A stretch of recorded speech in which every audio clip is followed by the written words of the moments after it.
Welcome back to the meditation portion of the Lifeyness podcast. I'm your guide, Professor Sarah. I'm so glad you've joined me today. This brief episode is just a chance to practice a little lifeyness. In this case, relaxing and settling in for a little story time. I've put together a little parable for you after we do the breathing exercises. This one's inspired by all the research that's been done of the interconnected nature of trees and forest life. I find it very inspiring. So I hope you enjoy this one. Don't forget to follow me on Instagram at Book of Lifeyness. Our story today is titled The Crown and the Roots. Settle into your body. Check in with yourself. Can you identify the kind of energy you're feeling in your body? Name it. Where is it located? Is there pressure? Pain? Give that part of your body a little attention and then let it go. Let's begin with some deep breaths. Breathe in and breathe out. And then on the inhale, let's fill up as big as you can.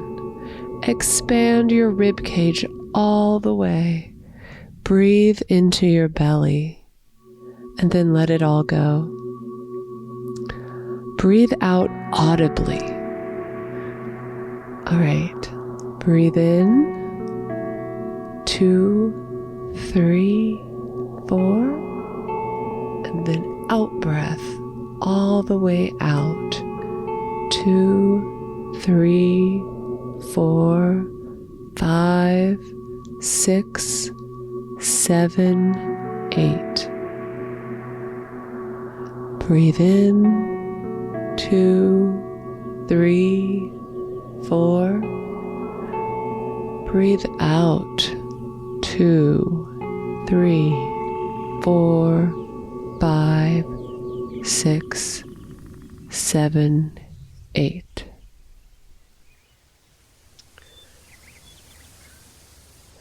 Now settle in for a story.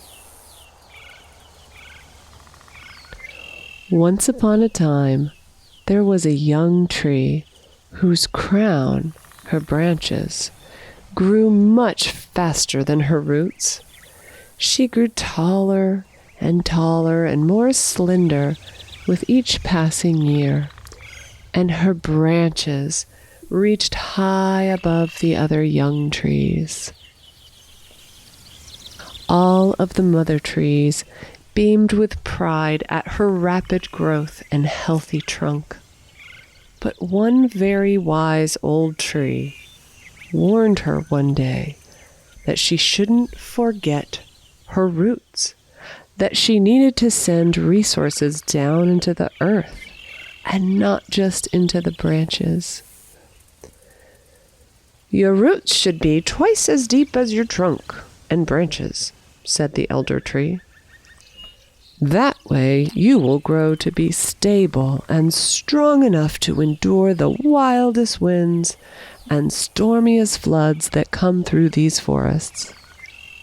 But the young tree was so pleased with her foliage and her long, tender branches that she disregarded the mother tree's warning.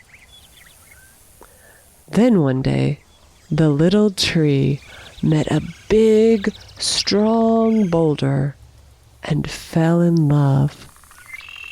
It was a summer afternoon, and he bumped into one of her roots and was immediately smitten by her beauty. He'd never seen such exquisite little roots, such strong and healthy branches. He admired how vibrant and alive she was. He knew that he could never be like that. After all, he was a rock. but he was a glorious-looking rock. His great round top stuck out of the ground, and the rest of his body lived deep beneath the forest floor. She'd never met a creature smoother or stronger in her entire life. It was love at first sight. But because she hadn't heeded the old tree's advice, she was already beginning to grow weak. One day she confessed to the boulder that she feared she was growing weaker, that maybe she should do what the elder tree had said.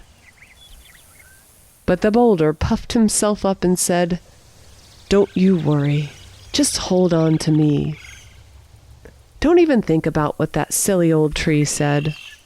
I'm a big, strong rock, and I will keep you safe when the storms come." And so she entangled her little roots around the boulder and held on tight. "See," she said to the mother tree one day, "I don't need big roots, for I have my rock, and he will hold me steady through the wind and the rain. Look how big and strong he is." But as the years passed, the tree and the boulder grew tired of one another, and they fought day and night until every creature in the forest grew tired of them too. The boulder hurt the tree's little roots with his sharp edges. He held her too tight and pulled her in ways she did not like. When she wanted to grow her roots wider and explore how big she could get, he tugged at her until it hurt. So one day, with all of her might, she began pulling those little roots away from the rock. And she grew in another direction, away from him. She was glad to be rid of him. But when she tried to grip the earth with her newly disentangled roots, she found it difficult to stay upright. Her footing was unstable because she'd been hanging onto the boulder for so many years, and she'd never had a chance to grow down into the earth. She began to cry. She knew that the rainy season was coming, and the soil would get drenched, and her roots would not hold. The wise old tree patted the younger tree on her crown and said, There, child, don't cry. But I've been so foolish, and I didn't listen to you, and now the storms will be coming, and it's too late." "No," said the old tree. "No, it's never too late to grow." "But how can I grow enough to stay in the ground during this storm? I only have a few days. It's impossible." "Maybe impossible for one tree, but look around you." The old tree spread her branches wide, pointing to the number of trees surrounding them.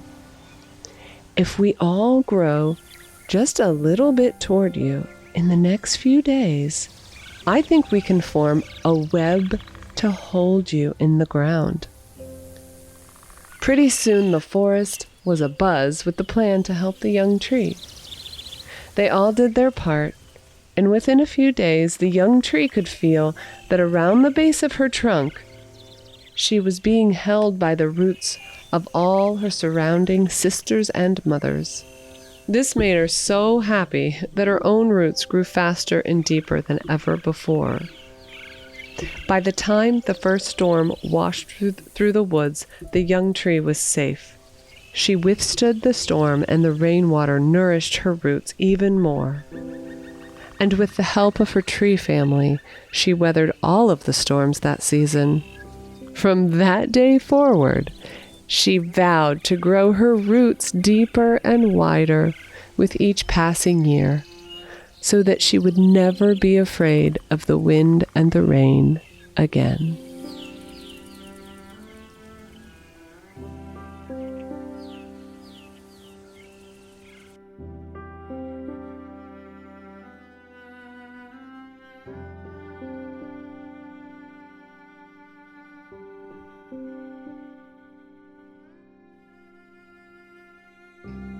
I hope you have a joyful day and a restful evening.